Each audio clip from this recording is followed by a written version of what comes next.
After my mother died, he remarried his affair partner, the woman who helped bury her. On Mother's Day, I gave them the letter my mother left behind, along with their little secret about trying to get her out of the way. It started when I was 12. One week, I was making friendship bracelets at summer camp. The next, I was standing in a hospital room watching my mom fade. They said it was a stroke.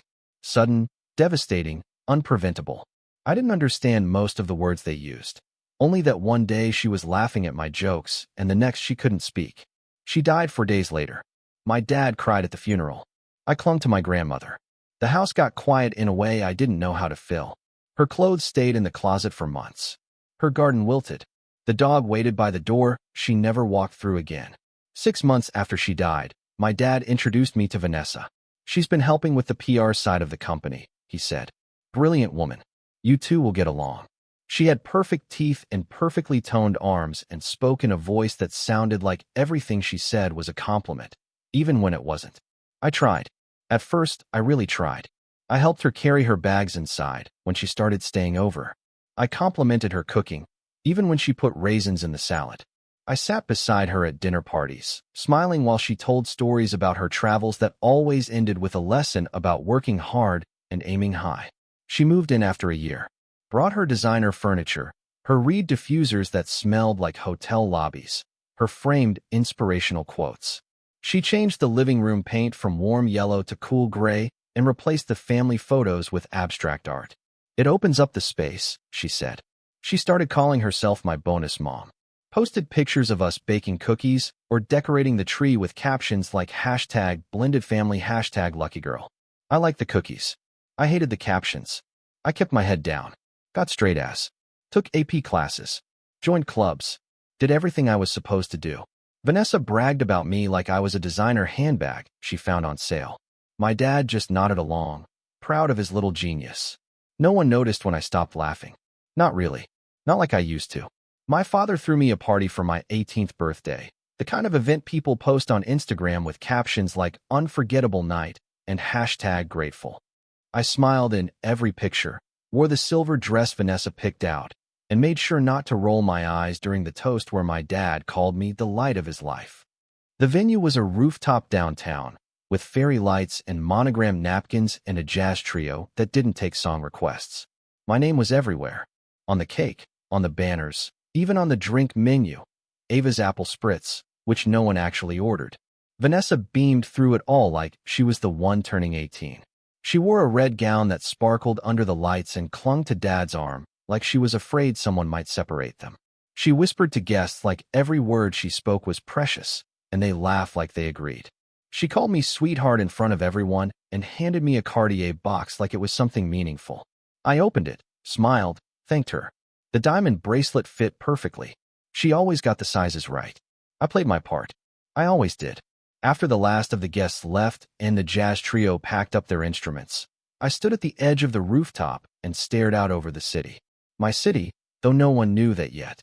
My dad wrapped an arm around my shoulders. He smelled like champagne and expensive regret. You okay, kiddo? I'm good. Just tired.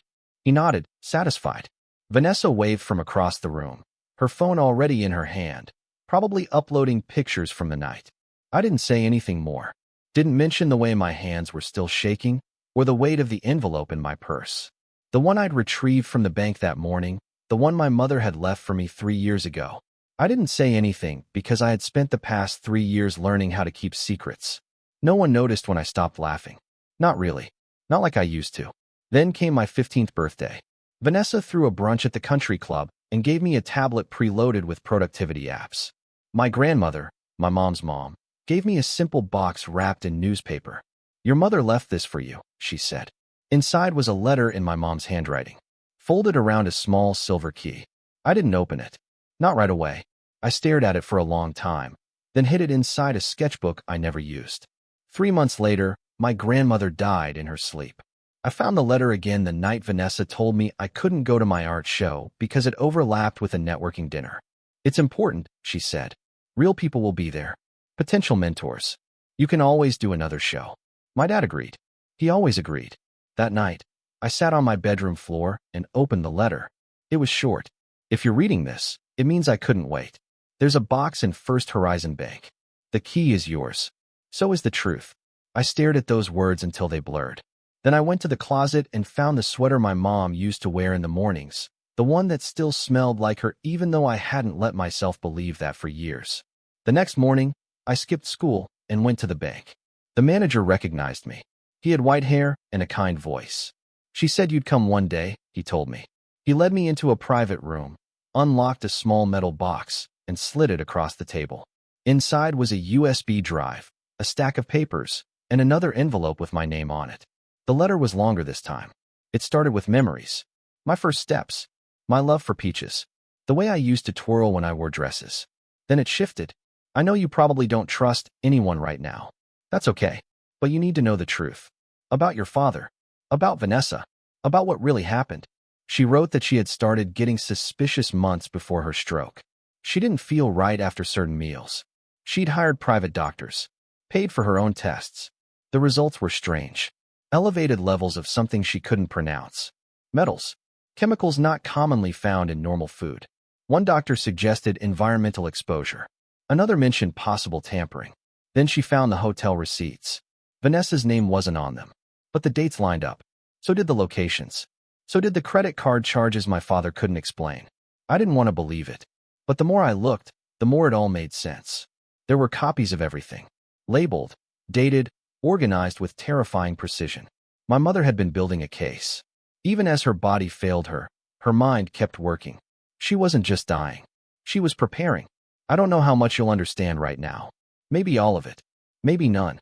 But the people listed at the bottom of this letter can help you. When you're ready. I took everything home and hid it inside an old shoebox. Then put the shoebox in a false compartment I built in the back of my closet. That summer, I started learning. Finance. Forensics. Legal terms. I watched tutorials, read books, asked questions without making it obvious what I was doing. I volunteered at a local nonprofit that specialized in business literacy. I told Vanessa it was for community service hours. She was thrilled. Every night, I studied. Every day, I smiled. On the outside, I was the model daughter. On the inside, I was building a map. A way out. A way through. I didn't tell anyone. Not my friends, not my teachers. Not even the dog. I started documenting things. Conversations. Passwords. Paper trails. Vanessa was careless. She trusted me. My dad barely paid attention. He was always busy with the company. With her, with everything except me. One night, I overheard them arguing in the kitchen. She wanted more access to the business. He wanted her to be patient. You promised, she said. After the will was changed. After the trust. He shushed her. I leaned closer. Something about board members. About needing me to turn 18. About optics. My skin went cold. That night, I found the trust documents my mother had hidden on the USB. They didn't match the ones Dad had shown me last year. These were older. Untouched. Legal. They said the company was mine. Vanessa started planning my birthday 3 months in advance. She hired a planner, sent out engraved invitations, scheduled fittings. We want this to be unforgettable, she told me. It's the beginning of your adult life. She didn't know how right she was. A week before the party, I went back to the bank. Updated the files. Added new documents. Bookmarked key timestamps. Saved copies to 3 separate drives. I met with one of the names from my mom's list. A lawyer who used to work with her father. He wore glasses too big for his face and called me kiddo. Your mother was sharp, he said. She left very specific instructions. We talked for an hour. Then he gave me another name. Then another. By the time my birthday arrived, I had everything I needed. After the party ended and Dad went to bed, I sat in my room and opened the envelope again. Read my mother's words one more time. You have the pieces. Now build the life you deserve. I looked at myself in the mirror. Diamond bracelet still on my wrist. Lipstick barely smudged. 18. Orphaned. Alone. But not unarmed. Vanessa had already posted 3 stories from the party. Her smile wide. Her caption full of hearts. I didn't smile back. I just opened my laptop and started writing. The real celebration was about to begin. I spent the summer after my birthday pretending nothing had changed.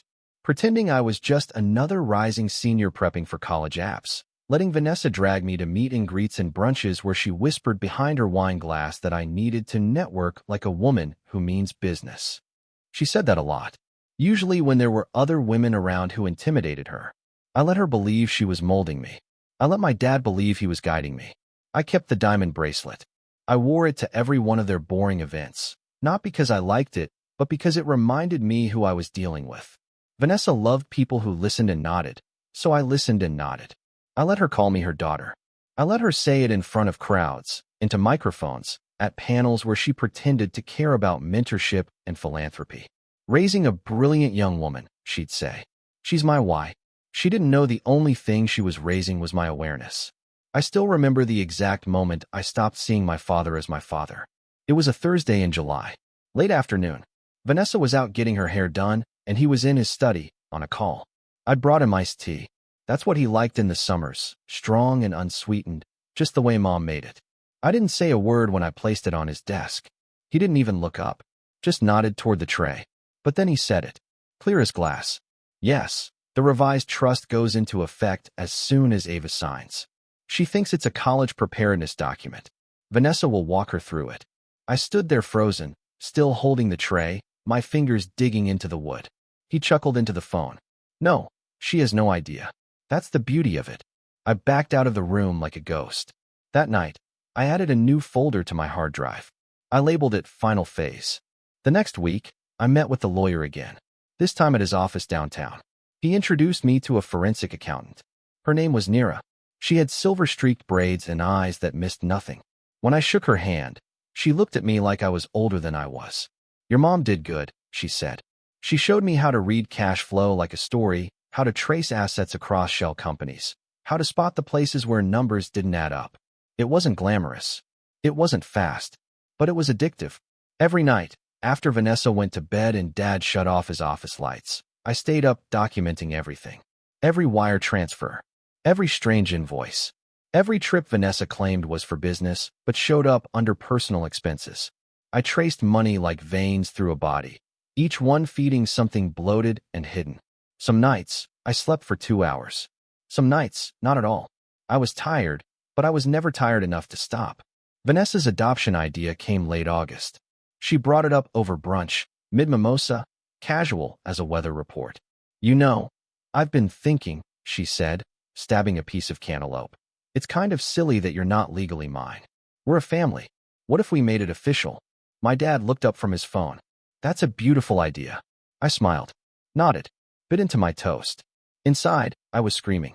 She said we could make it a fall announcement. Tie it to my early admission package. Frame it as a story of growth and blended families. She'd already spoken to a photographer. Nothing staged, she promised. Just a few candid shots.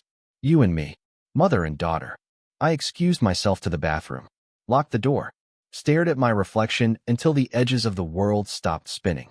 She wasn't asking to be my mother. She was asking to own me. That night, I met with Nira and the lawyer in a parking lot 3 towns over. We sat in her car, all of us facing forward like we were kids sneaking cigarettes. She wants to adopt me, I said, voice flat. What does that change? Nira passed me a folder. Everything, she said, but not the way she thinks. It turns out, legal adoptions come with mandatory financial disclosures. They'd have to report everything. Their assets, their debts, accounts they didn't want anyone to know about. Let her file, the lawyer said. Let her pay the fees and gather the paperwork. We'll collect every page. So I did.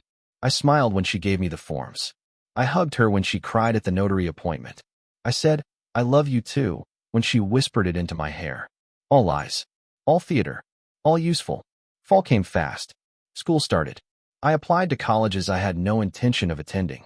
Early action, full ride, top of my class. Vanessa hosted a cocktail hour to celebrate my Harvard interview. She's a prodigy, she told the guests. But more importantly, she's mine. I stood next to her and raised my glass. Here's to family.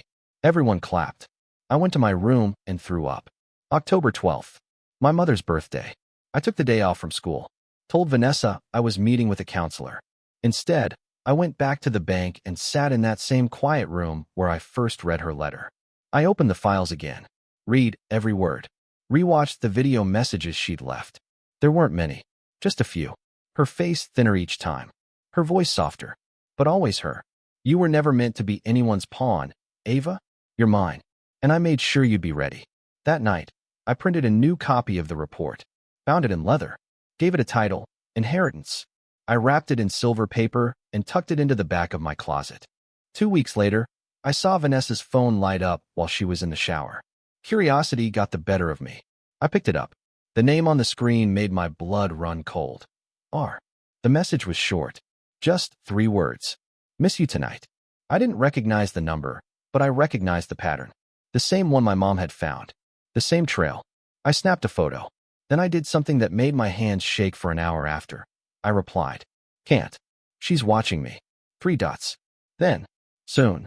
I set the phone down and walked away. In the morning, Vanessa made pancakes. Told me she was proud of me. Said we should plan a winter vacation. Somewhere quiet, she said. You deserve rest. I looked her dead in the eyes and said, "Sounds perfect." She smiled, kissed my cheek, went upstairs to get dressed. I deleted the text thread, saved the screenshots. 2 days later, I told my dad I needed help with my college essay. He was thrilled. "Of course," he said. "I've been waiting for this." We sat in the office, just the 2 of us. He asked me what the topic was. I said it was about legacy. He smiled. "That's a powerful angle. What do you want to say?" I stared at him for a long time before answering. That sometimes, the people who leave us things aren't the ones we expect. He nodded. "Your mother would be so proud." Then I asked him something I'd never asked before. "Do you think she'd like Vanessa?" He froze. The smile on his face faltered. "Of course," he said eventually. "Vanessa's been. She's tried very hard. I think Mom would have seen through her," I said. He didn't respond. I didn't press it. Later, he told Vanessa the essay was going to be amazing, that I was really growing, that she was making a difference. She beamed. I added the recording to my file. December 1st. I checked the mail. An envelope from Harvard. Full ride. Early acceptance. Vanessa screamed when I showed her. Hugged me until my ribs ached. "You're going to change the world," she said. "We're going to change it together." I smiled. Said thank you. Asked if I could have a small celebration. Just the 3 of us. She planned the whole thing in a day. I spent that day updating every document, making sure every account was backed up, calling Nira, confirming with the lawyer, booking the judge. When the night came, I wore the bracelet, the pearls, the heels Vanessa liked. I toasted with cider. I kissed their cheeks. I opened their gifts. Then I gave them mine. A book, bound in leather, silver lettering. Inheritance. Dad flipped it open first. Vanessa peered over his shoulder. The first page was a photo of my mom, smiling in the garden, before she got sick. The second was a medical report. The third was a bank statement. By page 5, my dad had gone pale. By page 10, Vanessa was shaking. "This isn't funny," she said. "I'm not laughing," I said. She reached for her phone. I held mine up first. "One more move, and this goes to every board member, every reporter, every regulator." They stopped. They listened. And I started to talk. Not loud. Not angry. Just calm. Certain. A voice I didn't recognize as mine. I told them what I knew. What I had. What came next. I told them about the meeting I'd scheduled. About the judge. About the signatures they'd need to provide to walk away clean. If you cooperate, you stay free. If you don't, you burn. No one spoke. Eventually, Dad whispered, "You don't understand." I cut him off. "I understand better than anyone." Then I walked upstairs, closed my door, locked it, and slept. For the first time in years, the morning after I gave them the book, I woke up to silence. No breakfast smells. No clinking dishes. No Vanessa humming along to her jazz playlist while she blended kale. Just stillness, like the house was holding its breath. I stayed in bed for a long time, staring at the ceiling. The events of the night before felt distant, like something I'd dreamed. But then I looked at the bracelet on my wrist, the one Vanessa gave me, and I remembered everything. Downstairs, the kitchen was untouched. Dad's coffee mug still sat in the sink. Vanessa's scarf was missing from its usual hook. I didn't panic. I just checked my phone. No messages. No missed calls. Just a single red receipt from Nira, time-stamped at 6:42 a.m. "We're ready. 10 sharp. Be early." I changed into the suit my mother had bought me years ago, navy blue, fitted, professional. She'd said I'd need it someday. I guess she knew. My heels clicked against the hardwood floors as I made my way outside. I didn't look back. The judge's office was in a converted brownstone. Cozy and quiet, with leather chairs and books that weren't just for decoration. He met me at the door himself. "You're early," he said. "I like to be early," I replied. We sat in his office, the same one where I'd first met him a year ago. The walls were lined with certificates and photos, but my eyes kept drifting to a framed picture on his desk. My mom, years younger, standing beside him in a courtroom, both of them smiling like they'd just won something important. "She'd be proud of you," he said. "I hope so." 10 minutes later, Vanessa walked in. No makeup, no jewelry, her hair in a tight ponytail. She looked like someone I almost recognized, but not quite. She didn't speak, just sat down and crossed her arms. Dad came in 5 minutes after that. He looked tired, older. His tie was loose, and his jacket was wrinkled like he'd slept in it. We didn't hug. We didn't even nod. The judge laid out the documents. Power of attorney, corporate restructuring, asset returns, resignations, gag orders, conditions. No one asked questions. No one argued. They just signed. Vanessa's hand trembled a little. Dad stared straight ahead, like he wasn't really there. When the last document was done, the judge closed the folder and said, "Effective immediately, Ava is the legal head of the family trust and all affiliated holdings." Vanessa looked at me for the first time since she walked in. "You win," she said, voice low. "This wasn't a game," I replied. She laughed, sharp and bitter. "Could have fooled me." Dad stood up, slow and stiff. "I hope you know what you're doing." I met his eyes. "I do." He looked away. The judge told them they had until the end of the week to vacate the company properties. Vanessa flinched. Dad didn't react.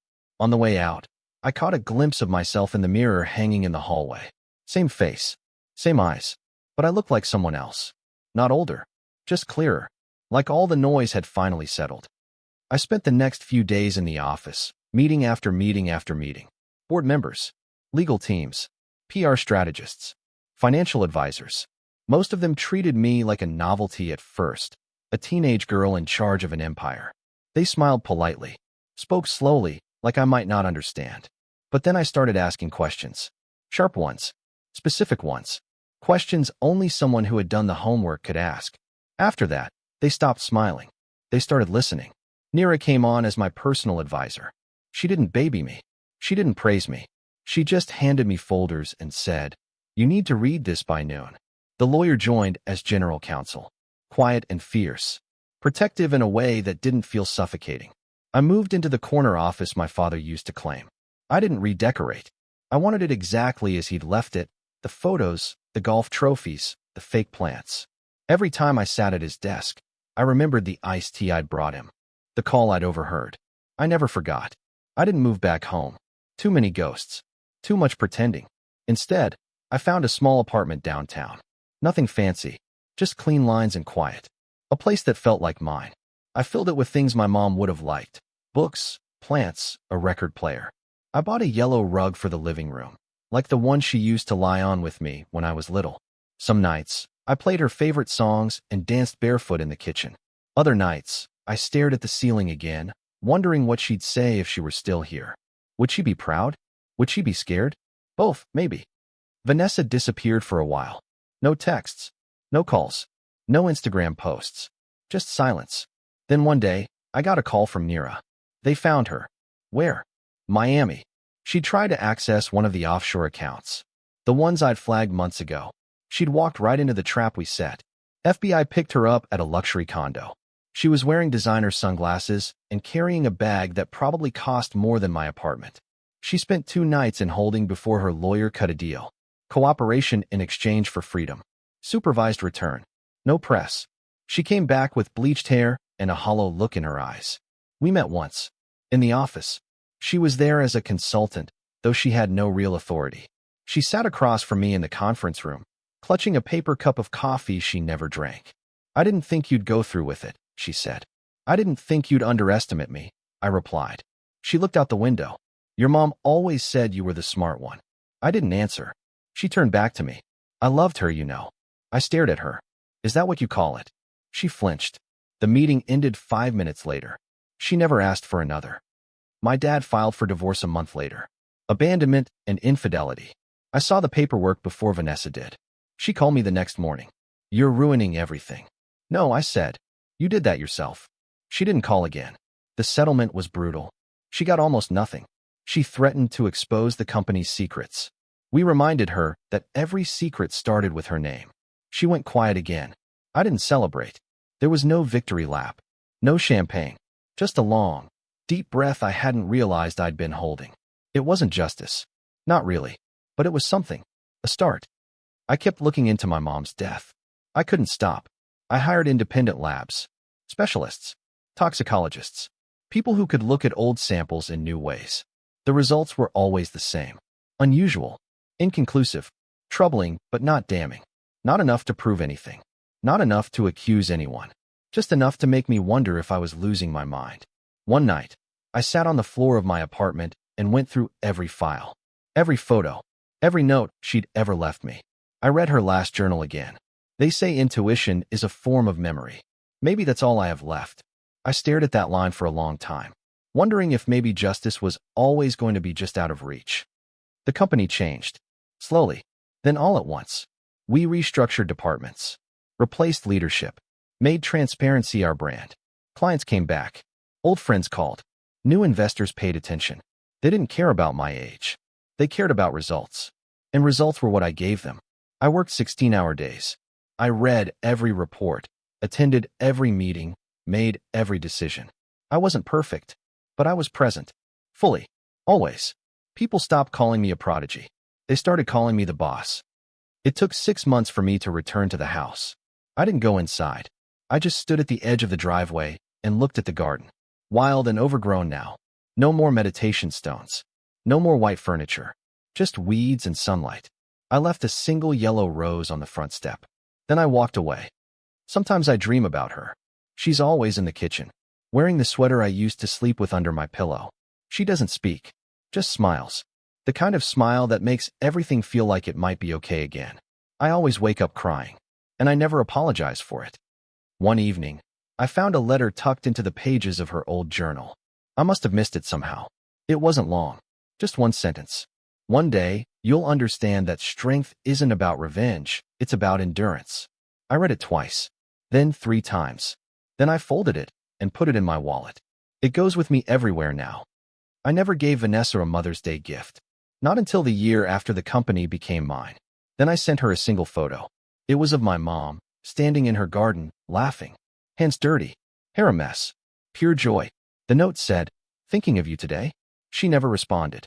But I know she got it. Some messages don't need answers. Some endings don't need closure. Just silence. And the peace that follows. I sent Vanessa that photo on a Sunday.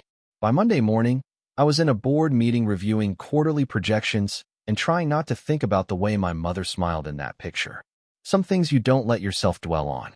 You file them away somewhere deeper. Safer. But that week, something shifted. It started with an email. Subject line, inquiry, archival tissue reanalysis, Catherine Langford. It was from a researcher I'd contacted a year earlier, one of the last on my list. I'd almost forgotten I reached out. He said he'd been granted access to a new technology, a kind of next-generation toxicology mapping, and he was revisiting old cases flagged as inconclusive. One of them was my mother's. I stared at the email for a long time. I didn't open the attachment right away. I just sat at my desk, staring at my hands. When I finally clicked it open, my breath stopped halfway through my chest. The report was dense, scientific, but the conclusion was clear. Elevated levels of thallium, consistent with sustained ingestion over a period of 6 to 8 months. The symptoms matched. The timeline matched. Everything lined up. It wasn't just suspicion anymore. It was evidence. I called Nira. Read the findings aloud. She didn't say anything for a while. Then she said, "Are you ready for what comes next?" I didn't answer, because I wasn't sure. We scheduled the meeting quietly. No big office. No boardroom. Just the judge's house again. A closed door, a quiet room, and 2 people who used to believe I'd never find the truth. Vanessa walked in first. She looked different now, smaller somehow, less pulled together. Her designer bags had been replaced by a plain leather purse. Her makeup was minimal. She didn't try to smile at me this time. My father followed behind. He looked older than he should, tired in the bones. Maybe that's what happens when you spend your whole life lying. I handed them each a copy of the report. Said nothing. Let them read. Vanessa's lips moved as she scanned the pages. Dad's hands clenched the paper tighter with every line. When they finished, I finally spoke. It was thallium, in small doses, over months, hidden in food. The symptoms are almost identical to what she had. You knew that, didn't you? My father didn't say a word. Vanessa opened her mouth, then closed it again. I kept going. She wrote about it. The doctors couldn't explain her decline. But now we can. I stood up, my voice steady. This isn't just fraud anymore. It's murder. Vanessa's face turned white. My father sank deeper into his chair like he was folding in on himself. The judge leaned forward. The statute of limitations doesn't apply to homicide. If charges are filed, and it will be federal, thorough, and public. Still, they said nothing. So I said the last thing I came to say. You have two choices. You confess and give the full story, every detail, every step. Or I go to the authorities tomorrow morning with everything. My dad finally looked up. She was going to leave me, he said. His voice was small, pathetic. She was going to take everything. You, the company, the house. She was my mother, I said. And she gave you everything before that. Vanessa didn't defend herself. She didn't beg. She just whispered, "What do you want from us?" I stepped back, looked at both of them. I want the world to know what she survived. I want her name cleared. I want every obituary that called it a stroke rewritten. I want her to be remembered the way she deserved. And then, Dad asked, then you can live the rest of your lives knowing the truth followed you all the way home. The confessions came in writing. Neera and the judge oversaw every step. The documents were notarized, reviewed by independent attorneys, and submitted to the district attorney. The story hit the press 2 weeks later. The headlines didn't hold back. New evidence suggests murder in high-profile investment family. Teen CEO uncovers shocking truth behind mother's death. Justice, years in the making. My mother's name trended for days. People shared photos of her from charity events, panels, galas. They called her brilliant, kind, underrated. They said the industry owed her. And this time, they were right. The company released a formal statement. We funded a scholarship in her name. I gave a speech at the launch event. My hands didn't shake. My voice didn't crack. She built this, I said. Even when her body failed her, her mind never did. She left me everything I needed. Not just to survive, but to win. Applause. Flashbulbs. People crying in the audience. But all I could think about was her sweater. The one I still kept in a sealed box under my bed. Just in case one day, I needed to remember what love smelled like. Vanessa fled the state after the news broke. Her name was already blacklisted across the industry. No firm would touch her. Her savings were frozen under a new financial review. Last I heard, she was living with her sister in Arizona. Off-grid. Bitter. Quiet. She tried to post a long, rambling apology once. It got taken down within an hour. People weren't interested in her version of the truth anymore. Dad didn't leave. He stayed in Connecticut. Alone. He gave up his country club membership. Sold the vintage car. Canceled the wine club. He still sends me emails sometimes. Updates on weather. Articles he thinks I'll find interesting. He signs them. Love, Dad. Even though I never respond. Sometimes I read them. Once, he wrote, I was wrong about everything. And I remember it every single day. I believe that part. I kept running the company. I turned 19 in that same corner office. By then, I had a new team. Young, hungry, honest. We grew the business faster than anyone expected. I declined a documentary offer. Declined a memoir deal. Declined a podcast. I didn't want to be famous. I just wanted to be free. One summer morning, I walked back to the garden. Not the old one. Not the one they ruined. A new one. Built in the middle of the company's campus. A place for employees to sit, to breathe, to remember. I named it after her. The Catherine Garden. There's a plaque at the entrance. It says, for the woman who grew beauty in broken places. We remember. We honor. We endure. I still wear the bracelet sometimes. The one Vanessa gave me. Not because I like it, but because it reminds me that even lies can be turned into leverage. Even pain can be repurposed. People ask me if I'm okay now. If I've healed. I tell them healing isn't a finish line. It's a loop. A rhythm. A decision you make every morning. And most mornings, I do. On what would have been her birthday, I visited her grave. I brought the yellow flowers she used to love. The ones she'd plant along the driveway every spring. I sat beside her for a long time. Said everything I hadn't said out loud in years. I miss you. I did it. You were right. About everything. And then, because I needed to believe she could still hear me, I whispered the last thing she ever wrote to me. Strength isn't about revenge. It's about endurance. I placed a small rock on her headstone. A tradition, a promise, a weight that says, I was here. Then I stood up, walked back toward my car. The sky was the color of beginnings. And for the first time, I didn't feel like I was carrying her legacy alone. I felt like I was walking beside it.